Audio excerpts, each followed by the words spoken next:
마태는 복음서를 그리스도의 족보로 시작합니다. 이 족보는 구약에서 가장 먼저 기록된 이 창세기로부터 가장 나중에 기록된 역대기까지 쭉 나오는 족보들, 이 족보들과 붙어 있습니다만은 아울러서 구약의 족보들과 정반대되는 방식으로 기록되어 있습니다. 구약의 경우 가령 아담의 계보라 하고서는 아담부터 족보를 기록해 나가는데, 그리스도의 족보는 그리스도께서 나시니라 이렇게 끝납니다. 이 차이는 그리스도의 독특하심에 있습니다. 언약의 족보에 등장하는 모든 사람의 경우는 반드시 그 아버지가 아들을 낳지만은, 오늘 낭독한 말씀에 성신으로 잉태된 사실이 기록되어 있듯이 오직 그리스도는 어머니에게 나신 바 되셨습니다. 그리스도는 성신으로 나신 분입니다마는 또한 아브라함의 자손, 다윗의 자손이 친히 되어 주었습니다. 유대인에게는 아브라함 그 자손 되는 것이 떠들썩한 자랑거리입니다마는 돌들로도 아브라함의 자손을 일으킬 수 있는 하나님 그리스도에게는 심히 낮아지신 일입니다. 그처럼 다윗의 후손이 되어서 왕위에 오르는 것은 인생에게 영광스러운 일이 될 것입니다마는 하늘과 땅의 모든 권세를 이미 지니고 계시는 주님에게는 대제국의 왕위에 오르는 일도 오히려 부끄러운 것입니다. 그런 주님이 우리 없이 계시지 않으려 하신다니 얼마나 감사한 일입니까? 이런 주님 외에 무엇을 우리가 더 원하려 할 것입니까? 바울이 주님과 함께 있는 그 편을 기꺼이 택하려 한 것처럼 주님과 같아지는 저 순간을 바라보며 여기서 기꺼이 예수의 죽음을 짊어지려 할 따름입니다. 그래야만 예수의 생명이 형제와 이웃에게 나타날 것입니다. 이런 심정을 품는 이것이 자기밖에 모르는 우리 인생에게 얼마나 영광스러운 일입니까? 그리스도가 내 안에 사셔서 친히 자기를 드러내시는 이것이 얼마나 놀라운 일입니까? 이 그리스도가 우리의 자랑이십니다.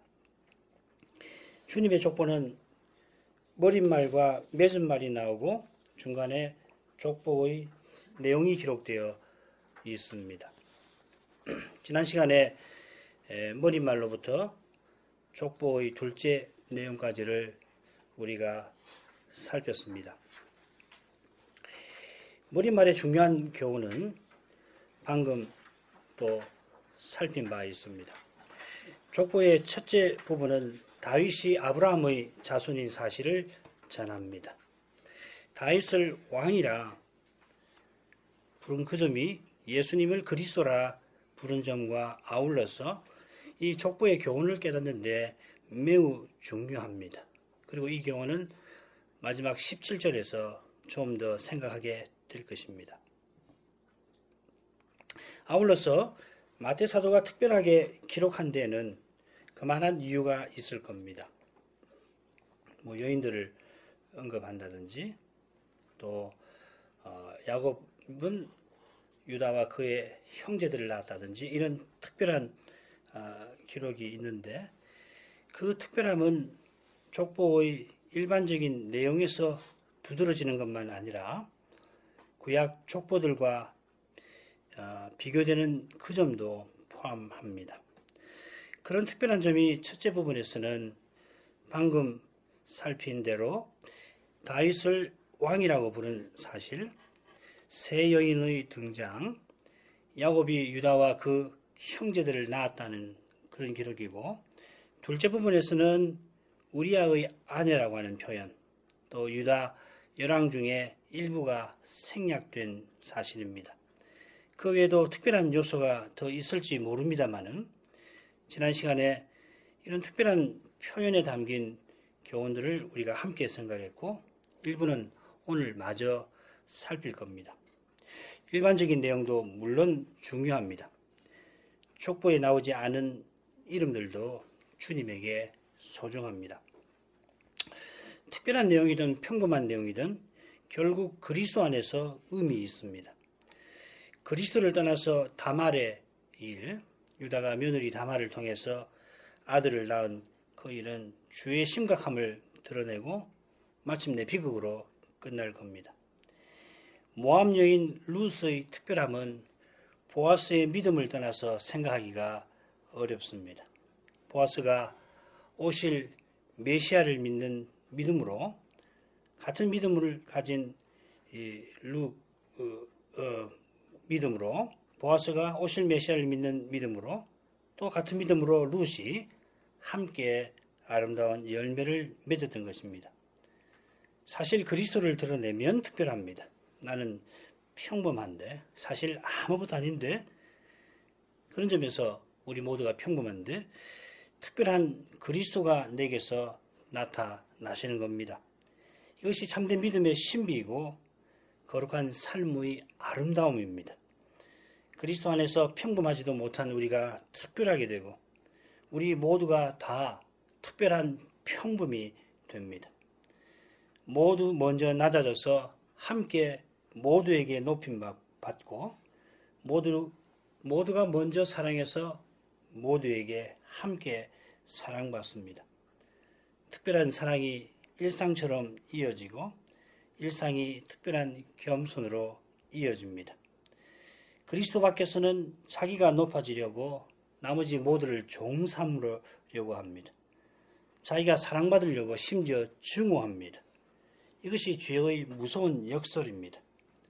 이 역설을 없애려고 주님은 사랑하려고 기꺼이 증오받으셨고 기꺼이 낮아지셔서 낮은 자를 높여주셨습니다. 가장 높으신 분이 가장 낮아지셨고 사랑이신 하나님이 미움 받으셨습니다. 믿음으로 이 성육신의 신비를 깨닫는 거기에 참된 사랑과 겸손이 나타날 수 있습니다. 이제 족보의 셋째 부분 보시죠. 11절 바벨론으로 이거할 때에 요시야는 여고냐와 그의 형제를 낳으니라. 11절과 12절을 원문대로 번역을 먼저 한터에서 구원의 교훈을 생각을 해나가는 것이 좋을 것 같습니다. 제가 사역을 해봅니다. 요시야가 여고냐와 그의 형제들을 낳으니라. 바벨론 이거 때에 바벨론 이거 후에 여고냐는 스알디엘을 낳았고 족보가 이어지는 중간에 바벨론 이거에 관한 내용이 함께 붙어서 나옵니다. 이것은 마태 사도의 의중과 붙어 있는 것 같습니다. 여기 이거라고 하는 말은 한 곳을 떠나서 다른 곳에 가서 거기 거한다 하는 것입니다. 바벨론 이거는 구약에서는 바벨론으로 사로잡혀감 이렇게 번역이 되어 있는데 이스라엘이 포로로 끌려가서 바벨론에 살게 된 것을 가리킵니다. 마태의 의중을 우리가 짐작하려면 17절의 내용을 고려해야 합니다. 마태는 족보를 세 개의 세대로 나누는데 둘째 세대와 셋째 세대가 바벨론 이거와 연결되어 있습니다. 둘째 세대는 다윗부터 바벨론으로 이거할 때까지고 셋째 세대는 바벨론으로 이거한 후부터 그리스도까지라 이렇게 되어 있습니다. 17절에 나오는 바벨론 이거까지 바벨론 이거부터 이것은 11절 12절에 나오는 바벨론 이거 때에 그리고 바벨론 이거 후에와 표현이 조금 다릅니다. 도표를 보시면은 17절 밑에 보시면은 바벨론 이거까지 그리고 바벨론 이거부터 시간을 표시하면 이렇게 되고 11절 12절을 보면 바벨론 이거 때 그리고 바벨론 이거 후 시간을 이라는 관점에서 보면 대략 이런 식의 뜻이 담겨 있습니다. 마태 사도가 바벨론 이거와 관련해서 네 가지 표현을 사용하면서 각 표현이 가리키는 시간이 정확하게 무엇인가 혹은 각 표현이 바벨론 이거라는 사건을 어떻게 표시하는지 정확하게 알기는 어렵습니다만은 말씀드린 대로 17절에 나오는 바벨론 이거까지 우리는 이거 할 때까지 뭐 이렇게 되어 있을 겁니다만은 그 번역보다는 바벨론 이거까지가 좋습니다. 그리고 바벨론 이거부터 사이에 11절에 바벨론 이거 때가 있는 것 같습니다. 요컨대 바벨론 이거 때는 족보에서 가로쳐진 생략된 시기입니다. 이스라엘이 바벨론으로 포로 잡혀 갔더라도 다윗 가문이 끊기지 아니하였습니다마는 마태는 족보의 단절을 말합니다. 남중 유다 왕들 족보인데 지난 시간 우리가 봤죠. 16대, 17대에서 마태복음 족보에서 시대가 갈립니다. 요시야까지가 둘째 시대고 그 다음부터가 셋째 시대입니다. 그리고 갈로 쳐진 사람들은 마태 족보에 나오지 아니하는 왕들입니다. 족보의 둘째 시대가 요시야로 끝나고 셋째 세대가 여고냐로 시작됩니다. 첫째 세대가 다윗 왕으로 끝나고 역시 다윗 왕으로 둘째 시대가 시작되었죠. 이것이 바로 계대입니다. 족보가 끊기지 아니하고 이어지는 겁니다. 그런 점에서 둘째 세대와 셋째 세대는 단절이 생겼습니다. 요시야의 아들이 누구냐면은 여호와아스 17대, 그리고 요야킴 18대, 그리고 시드기야 20대이고 여호야킴의 아들이 여호야킨 곧 여고냐 19대입니다. 그러니까 시드기야는 여호야킨 여고냐의 삼촌이 되는 거죠. 여고냐 외에도 시드기야라고 하는 여호야킴의 아들이 있습니다. 역대기 상 3장 16절에 나옵니다. 그러니까 이 시드기야는 20대 왕 시드기야와는 다른 인물입니다. 20대 왕 시드기야가 여고냐의 형제 시드기야의 삼촌이 작은아버지가 되는 거겠죠. 여고냐는 요시야의 손자인데 요시야의 세 아들은 생략된 채 요시야가 여고냐를 낳았다 이렇게 되겠습니다. 요시야의 세 아들이 생략된 것과 아울러서 요시야는 바벨론 이거 때에 여고냐를 낳았다 이렇게 기록되어 있는데 마태는 셋째 세대가 그리스도까지 14대라 해서 결국 요시야와 여고냐 사이에 즉 바벨론 이거 기간으로 이어지는 족보에서 이거 기간을 쭉 이어지는 족보에서 이거 때를 의도적으로 빼버립니다. 요시야가 유다 역사에서 마지막으로 훌륭한 왕이었는데 바로 느고와 싸우면서 비교적 젊은 나이에 전사했고 그의 세 아들이 왕위에 오르던 그때의 유다는 망하였으며 포로 잡혀갔던 요시야의 이 손자 여고냐만 나중에 옥에서 풀려나서 바벨론에 저와 함께 있는 모든 왕의 위보다 높임을 받게 됩니다. 예레미야가 느부갓네살에게 항복하는 것이 여호와의 뜻이라 전했는데 여고냐의 아버지 여고야킴은 민족주의자들, 성경에는 국민이라고 되어 있습니다. 이 민족주의자들과 함께 이 예레미야 선지자를 매국노로 여기고 느부갓네살에게 맞서다가 망해버립니다. 그리고 이 여고냐는 석 달 왕위에 있다가 선선히 항복합니다. 물론 여고냐가 믿음으로 예레미야의 경고를 받던 건 아닙니다만 어쩔 수 없이 그렇게 한 것이긴 합니다만은 결국 예레미야 예언대로 바벨론에 가서 죽을 때까지 바벨론의 호의를 입고 살면서 메시아로 이어지는 그 계보를 그가 이어갔던 것입니다. 족보가 바벨론 포로로 단절되는 동시에 여전히 이어져 갑니다. 그런데 마태 사도가 왜 요시야에게서 이 훌륭한 왕인데 족보의 단절을 언급했을까요?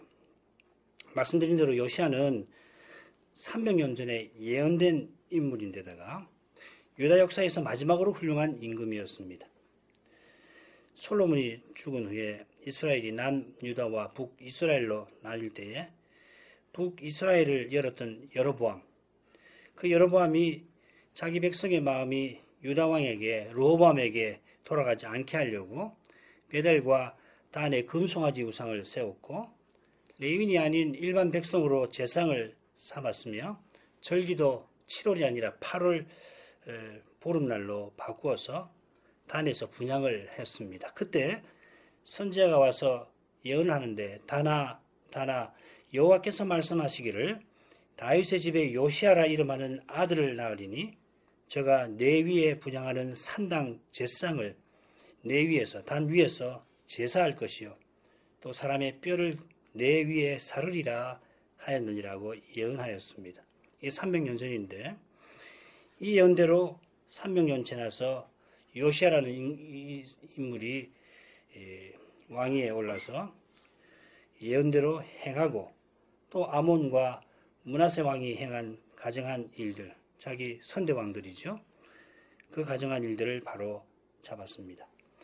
이렇게 훌륭한 왕은 당연히 다윗의 왕위를 이을 만하고 요시아 바로 앞 뒤에 나오는 왕들이야말로 족보에 이름을 올릴 자격이 없는 인물들입니다. 그런데 마태 사도는 요시아가 바벨론 이거 때에 여고냐를 낳은 그 시기를 족보에서 없는 것처럼 기록을 합니다. 자세한 내용은 열왕기 하나, 역대기 하 혹은 예레미야를 공부할 때 함께 생각할 수 있기를 바랍니다. 다만 사람에게서 해답을 찾으려면 어렵지만 하나님이 언약을 친히 이루어 나가시는 그 사실을 기억하시면은 마태의 의정을 조금 헤아릴 수도 있을 것 같습니다. 요시아의 개혁이 실로 위대하였습니다마는 히스기야의 개혁처럼 사람의 노력 그 자체는 배도하는 언약 백성의 죄를 바로잡지를 못합니다. 아수르의 사네립이 공격해서 이게 이사야서 1장의 배경입니다. 예루살렘만 원두막처럼 남아가지고서 유다는 소돔과 고모라처럼 망하게 된 그때인데 하나님이 놀라운 역사로 이 사네립을 물리쳐 주셨습니다마는 유다의 관원은 이미 소돔의 관원이 되었고 백성은 고모라의 백성이 되었습니다. 이것이 히스기야의 위대한 개혁 이후에 이루어진 일입니다. 마찬가지로 요시아가 젊은 나이에 개혁했습니다마는 요시아를 왕위에 올렸고 그의 개혁에 동참했던 그 국민이 요아스를 왕으로 옹립하고 예레미야의 예언을 반대하면서 이들이 선지자를 죽이려 했습니다. 히스기야의 개혁이나 요시아의 개혁이 어떻게 므낫세나 요아스의 타락에 견주겠습니까마는 그 자체는 이런 개혁 자체는 언약의 나라를 망하게 만드는 인간의 죄에 얼마든지 악용될 수 있었습니다. 그런 점에서 이사야서 2장 마지막을 울리는 선자의 선포는 실로 하나님의 말씀입니다. 너희는 인생을 의지하지 말라. 그의 호흡은 코에 있나니 수에 칠 가치가 어디 있느냐. 마찬가지로 이 말씀 바로 앞에 나오는 말씀들의 교만을 책망하는 내용이 얼마나 많은지 돌아가셔서 읽어보시기 바랍니다. 하나님이 친히 언약을 이루시는 까닭에 요시아가 개혁할 수 있었고 마찬가지로 포로 잡혀간 악한 왕 여고냐가 언약의 족보를 이어갈 수 있었습니다. 오직 친히 언약을 이루시는 하나님이 그 거룩한 일에 겸손한 교회와 신자를 써주십니다. 영광은 하나님께만 돌아가야 합니다. 그런 까닭에 인생은 반드시 실패해야 합니다. 날마다 자기 죄를 깨닫고 겸손히 회개하는 그 사람, 개혁되는 그 사람을 통하여 하나님은 친히 개혁하십니다. 우리는 개혁 못합니다. 개혁되어야 하나님의 개혁에 쓰임받습니다. 겸손히 회개하는 이것이 하나님의 개혁입니다. 개혁의 핵심입니다. 오직 하나님이 이루십니다. 이르시기를 너희는 가만히 있어 내가 하나님 됨을 알지어다. 내가 열방과 세계 중에서 높임을 받으리라 하시도다. 스스로 하나님됨을 알리시는 이분이 땅 끝까지 전쟁을 쉬게 하시는 그 위대한 일을 친히 이루실 겁니다. 위대한 종말을 가져오실 그분이 그 일을 위하여 이미 친히 낮은 이 세상에 내려오셨습니다. 그 위대한 일을 우리 가운데 친히 이루고 계십니다. 인생은 그저 그분을 섬기며 높일 뿐입니다. 날마다 회개하며 그분이 주시는 은혜를 의지할 뿐입니다. 주님의 징계하시는 손길 아래에서 겸비해서 더 회개할 뿐입니다. 인생은 이런 현실에 실로 답답합니다. 괴롭습니다. 눈물이 납니다. 그러나 주님은 이런 현실도 쓰셔서 주님의 일을 이루어 가십니다. 요시아가 여고냐와 그의 형제들을 낳았다고 했는데 성경에는 여고냐의 형제 시드기야만 역대기 족보에 나옵니다. 역대기 족보도 모든 형제를 다 기록해 놓은 건 아니니까 우리가 모르는 여고냐의 형제들이 있을 것 같습니다. 이 사실 여부를 확인하는 거, 여고냐 형제가 시드기야 말고 더 있는지 확인하는 것도 물론 중요할 수 있습니다만은 별다른 역사 자료가 나오지 않는 한에서 성경만으로는 확인할 수 없습니다. 그보다 우리에게 중요한 것은 마태가 이 족보에서 그리고 그의 형제들을 낳았다 하는 표현을 두 군데에서만 사용하고 있고 그 의중이 뭔가 하는 겁니다. 다른 한 군데는 지난 시간에 살핀 대로 야곱이 유다와 그의 형제들을 낳았다는 기록입니다. 잘 아시는 대로 야곱이 거짓말로 축복받은 후에 험악한 세월을 살아갑니다마는 하나님 은혜로 12아들을 두었고 더욱 놀라운 은혜로 그 형제들이 마침내 언약 백성답게 서나갔다 하는 것입니다. 얼마나 놀라운 은혜인지는 잘 알고 계실 겁니다. 형들이 시기해서 요셉을 죽이려고 했는데 이 요셉이 하나님 섭리로 이집트 총리가 되었고 그래서 큰 기근에서 형제들을 살려 주었을 뿐만 아니라 시기에서 자기를 죽이려고 하던 그 형들을 회개하도록 이끌었습니다.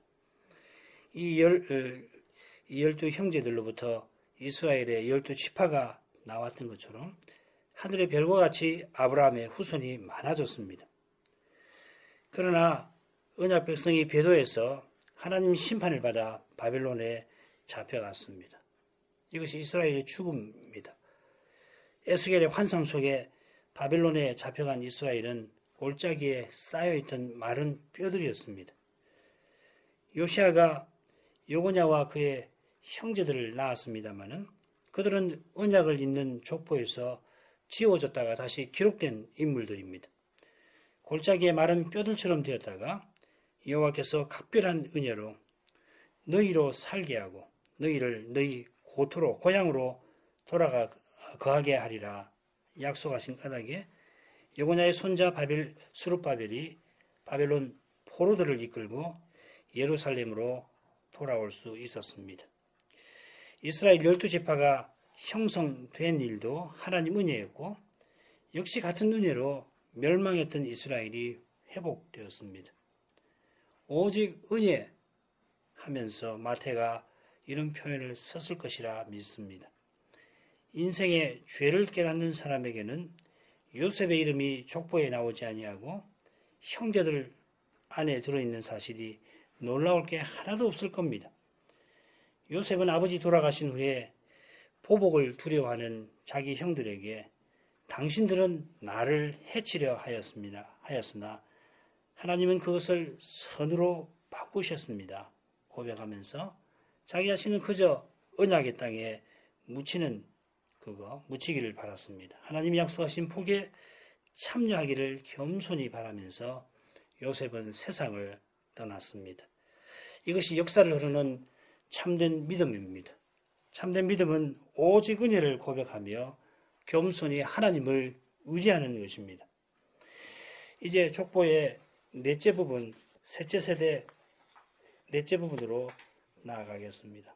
바벨론으로 이거한 후에 여고냐는 스알디엘을 낳았고 스알디엘은 스룹바벨을 낳았고 스룹바벨은 아비웃을 낳고 아비웃은 엘리야킴을 낳았고 엘리야킴은 아소를 낳고 아소르는 사독을 낳고 사독은 아킴을 낳고 아킴은 엘리웃을 낳고 엘리웃은 엘라스를 낳고 엘라스는 마탄을 낳고 마탄은 야곱을 낳고 야곱은 마리아의 남편 요셉을 낳았으니 마리아에게서 그리스도라 칭하는 예수가 나시니라.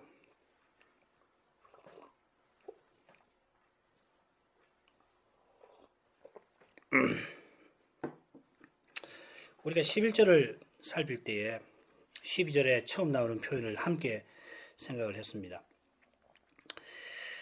바벨론으로 이거한 후라고 하는 표현은 여고냐가 스알디엘을 낳은 일과만 붙어 있질 않습니다. 그런 까닭에 풀어서 바벨론으로 이거한 후, 그러면 바벨론으로 들어가 거기 살았다는 의미로 이해가 되는데 그거보다는 바벨론 이거 후 이렇게 하는 것이 좀 더 낫습니다. 그러니까 뒤에 나오는 그 족보들 누가 누굴 낳았다는 것이 바벨론 이거 후에 된 일이다 이렇게 이해하시면 좋습니다. 여고냐로부터 마리아의 남편 요셉까지 꼭 10세대였나 단정하기가 단정해서 말하기가 어렵지요. 그러나 이성을 자랑하는 역사학적 객관성이 마태 사도의 주된 관심은 아닙니다. 마태 사도의 관심은 오직 하나님 은혜로 하나님 언약이 대대로 이어진 그 사실이 있고 나아가 하나님 은혜로 이어진 그 언약이 마침내는 그리스도에게서 이루어졌다 하는 그 놀라운 신비를 전하는 것이 마태의 관심입니다. 그 관심이 족보에서 독특한 표현들로 두드러졌을 겁니다. 바벨론 포로 귀환 후에 에스라, 느헤미야의 개혁이 있었습니다마는 얼마 지나지 않아서 언약 백성은 타락의 길을 걸어갑니다. 알렉산더 대제 이후에 특별히 그랬는데 그때 선지자 예언은 중단되었고 주님이 세상에 오신 때에 이르러서는 제사장들이 너무도 부패했으며 악한 왕들이 로마 제국과 결탁해서 백성을 괴롭혔습니다. 언약의 나라는 점점 캄캄한 어둠 속에 빠져들어갔지만은 그러나 어두운 밤하늘에 별빛이 더욱 또렷하듯이 하나님 은혜로 언약은 이어져 갑니다. 마리아의 남편 이 표현에서 저 은혜의 또렷한 별빛을 보는 것은 무리일까요?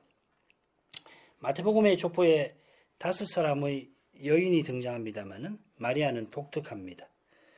다른 여인들은 자식을 낳는 일로 남편이 족보를 이어가는 데에 도움을 줍니다마는 요셉이 마리아의 남편이라 소개됩니다. 마리아가 물론 요셉의 아내입니다마는 가문을 이어가는 족보에서 요셉이 마리아의 남편이라 불린 건 어떻게 봐도 특별합니다. 그러나 누가복음 1장의 기록을 보면 마리아의 남편이라는 표현을 듣고서 요셉이 틀림없이 자랑스러워했을 것 같습니다. 누가복음을 살필 것도 없이 족보 다음에 이어지는 마태복음을 보아도 요셉은 마태 사도와 같은 심정이 되어서 자기 같은 사람을 하나님이 써주신 것에 감사했을 겁니다. 하나님이 자기 백성을 구원하시려고 여인의 시로 친히 오셨는데 그 여인의 남편으로 요셉을 부르셨습니다. 요셉이 마리아의 남편이라는 사실은 무엇보다 마리아에게 태어날 아기가 법적으로 요셉의 아들임을 가리킵니다.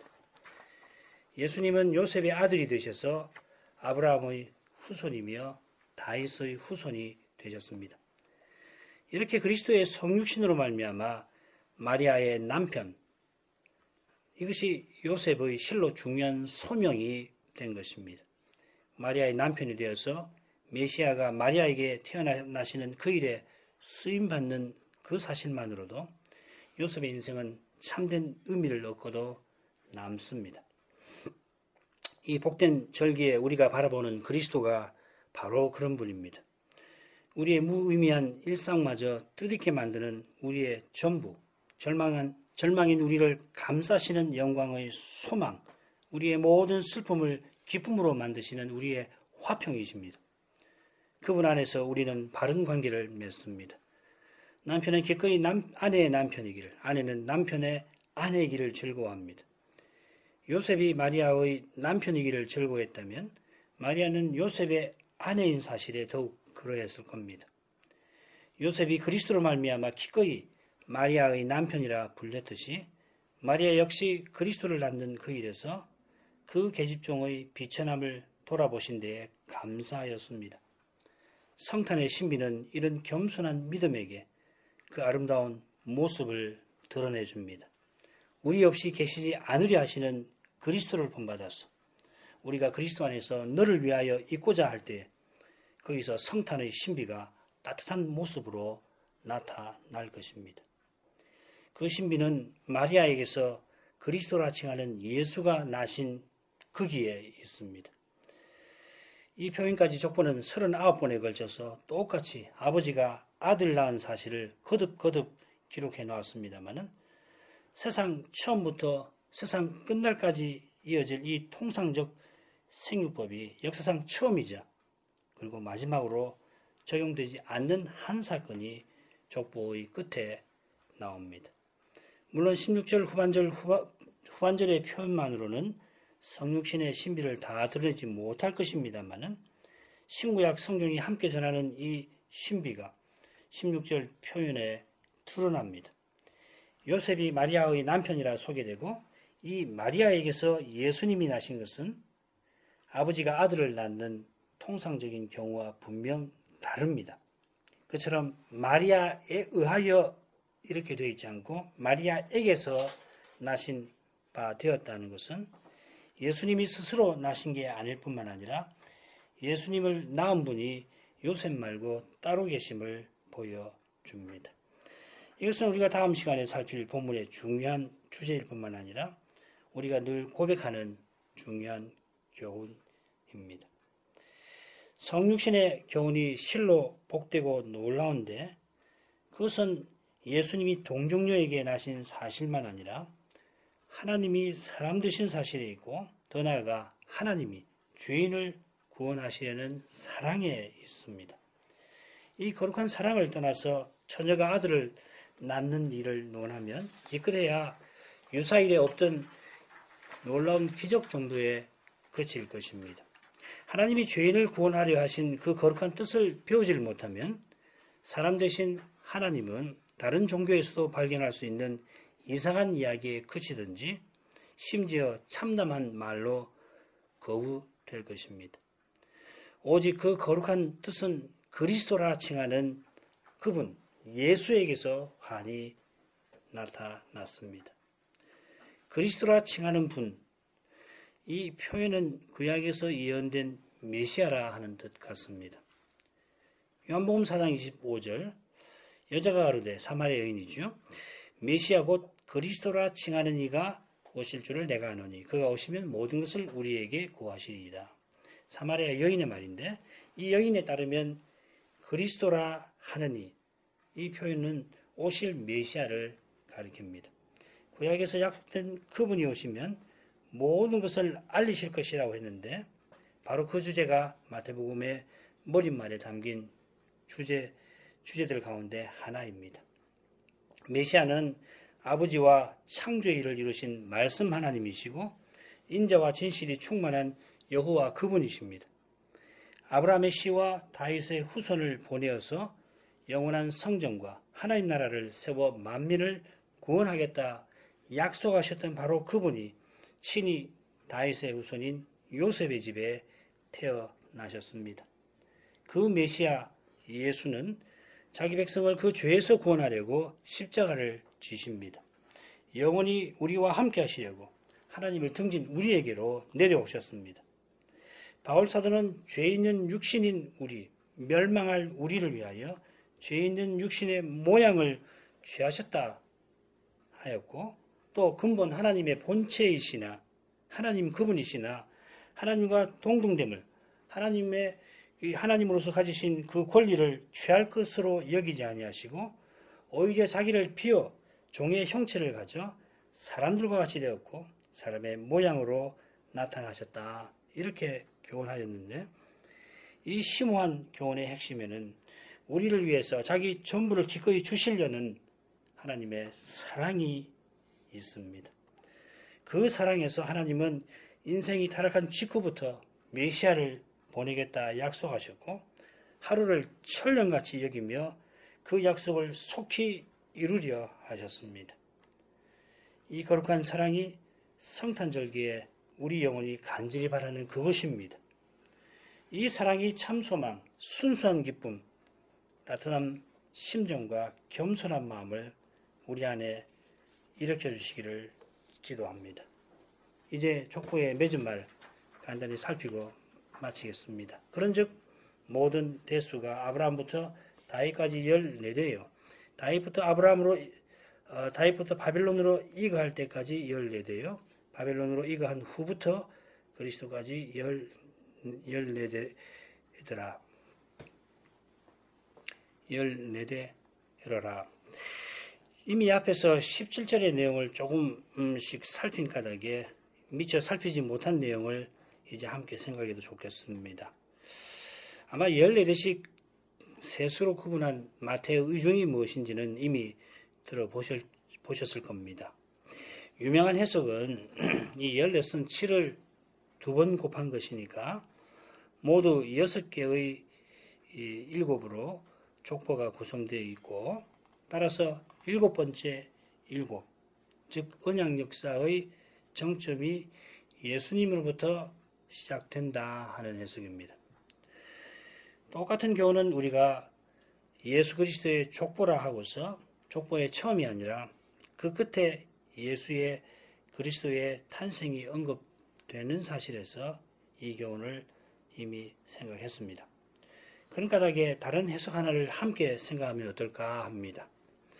17절에 14시 3번이나 나오고 우리가 살핀 대로 마태는 이 14세 맞추어서 더러 사람들을 생략해 가면서 족보를 만들었습니다. 이 14시라고 하는 것이 다윗의 수입니다. 히브리 알파벳은 헬라어와 마찬가지로 각각 고유한 숫자가 있는데 다윗이라는 이 이름을 이루는 세 개의 알파벳을 합하면 14가 됩니다. 다비트란 말인데 그게 영어로는 DWD입니다. 그래서 D는 4고 이 W는 와우라는 말인데 6번째 나오니까 6이고 그래서 4 더하기 6 더하기 4 하면은 14가 됩니다. 아라비아 숫자에 익숙한 우리 현대인과 달리 유대인은 14이라는 표현에 다윗을 얼마든지 즉각적으로 떠올렸을 수 있습니다. 이 해석에 따르면 마태는 다윗의 후손으로 오신 그리스도를 전하려고 힘쓴 겁니다. 이 해석을 뒷받침할 수 있는 한 가지 근거로 다윗의 자손이라는 표현이 사복음서 가운데서 여기 마태복음에 가장 자주 등장한다는 사실을 들 수가 있습니다. 아울러 족보에 이어지는 주님의 탄생과 관련된 세 가지 사건들, 마태복음 1장 18절부터 2장 끝까지 나오는 세 사건을 한데 묶을 수 있는 주제도 다윗의 자손으로 오신 그리스도일 겁니다. 지난 시간에도 말씀드렸습니다마는 마태복음에서 다윗의 자손이 등장하는 구절들 쭉 살펴보시면 마태가 전하는 그리스도에 관하여 배우는 점이 많습니다. 다윗의 자손 요셉의 아들이 되신 주님은 미가의 예언대로 다윗성에서 태어나서 동방박사들에게 유대인의 왕으로 경배받으셨고 또 부활하신 후에는 하늘과 땅의 모든 권세를 받으신 왕으로서 제자들에게 경배를 받으셨습니다. 백성들은 주님이 소경을 고치시고 귀신 들린 자에게 귀신을 쫓아내시는 것을 볼 때 그 예수님을 가리켜 메시아를 뜻하는 다윗의 자손이라 불렀습니다. 그처럼 십자가 지시려고 주님이 예루살렘을 입성하실 때 아이들이 시편을 인용하면서 예수님을 다윗의 자손이라 불렀고 그러자 대제사장들과 서기관들이 분노하는데 주님을 미워하던 이 바리새인들에게 예수님은 다윗의 자손이 하나님이심을 친히 교훈하십니다. 이런 내용을 고려하면 족보의 구성에서 마태가 이런 교훈을 염두에 두었다 생각해도 좋을 겁니다. 마태가 전하려고 하는 교훈은 곧 사람 대신 하나님 그리스도 예수입니다.